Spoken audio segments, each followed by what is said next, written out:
So when you and David Stern decided to put this league together, what was your vision for it, and has it lived up to the expectations that you guys had in the beginning? It's still here. Yes. Which is saying something amazing for all the sports leagues that aren't still here, which have been started, right? So, it was a perfect moment in time. Our American women in international play had not been able to win gold medals, right? We felt we had the best athletes, but we didn't have it organized in a way that would create winning product, right? So Americans want to win.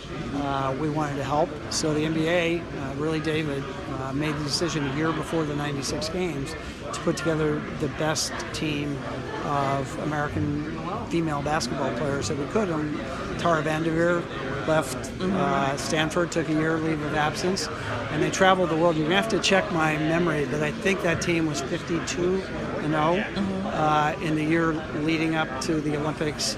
And then there was the showcase of the Atlanta Games, where I think those games will always be remembered as for the American women. And it wasn't just the basketball team. I mean, it was all American athletes, women, who were dominating and winning medals. But our basketball team was incredible.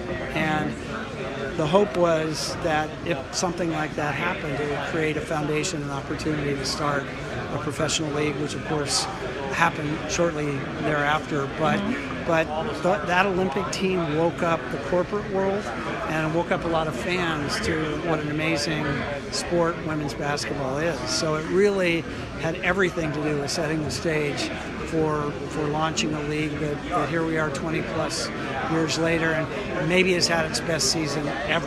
Yes.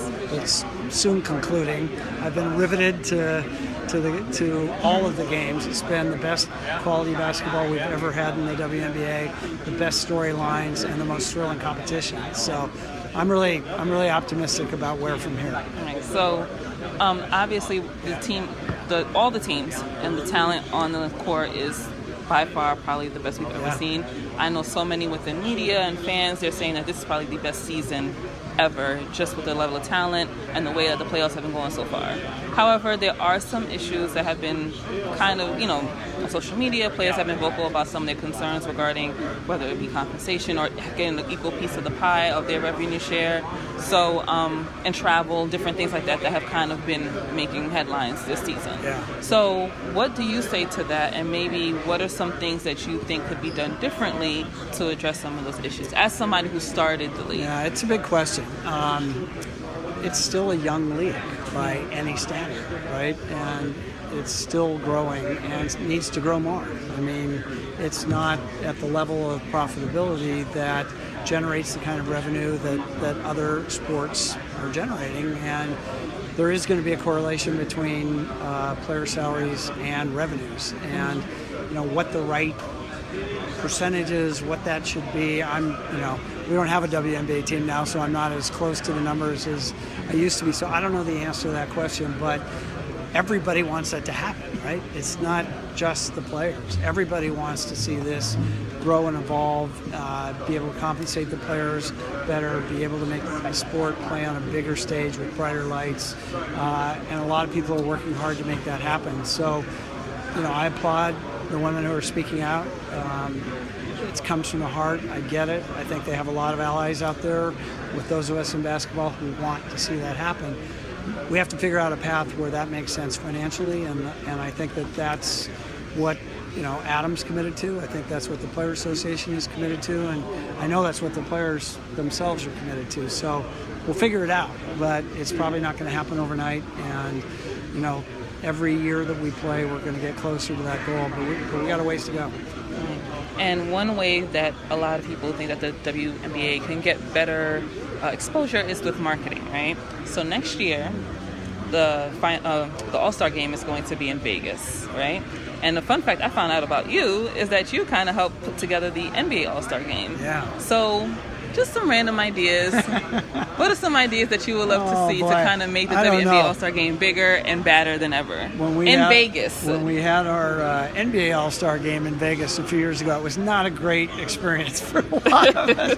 It was a big party, but not necessarily a great experience. But the W will do it better. No, it's where the world goes to be entertained. It's the center of the entertainment universe right now, and so it's an opportunity, I hope, to get exposure to a lot of people who may not have spent a lot of time focused on the WNBA. It'll get a lot of hype. It'll get a lot of publicity, and all I want people to do is go watch the game. Turn on your television set and watch the game, because, as you just said a little while ago, the level of play is different than it's ever been before. It's better than it's ever been before.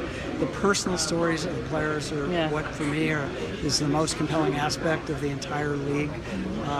This path that these women have followed to get where they are. Every story is an amazing story, and I just want people to watch. I just want people to pay attention, because once you do, I think you're going to be inevitably drawn to becoming a WNBA fan. When we get enough of those fans, our buildings are going to be full, our TV ratings are going to be better, we'll have more sponsors. All those things are going to happen, but hopefully Vegas will be a really important step along the way for a way to elevate the visibility of the WNBA.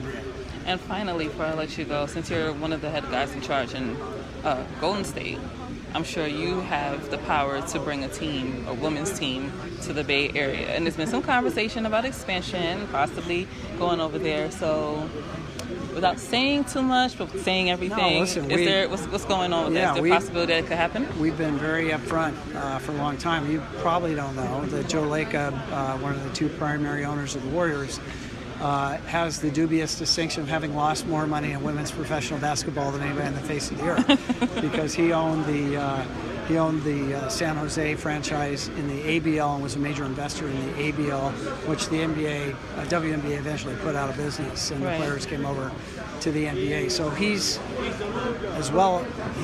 along with me, are gigantic fans of women's basketball. He loves the game of women's basketball.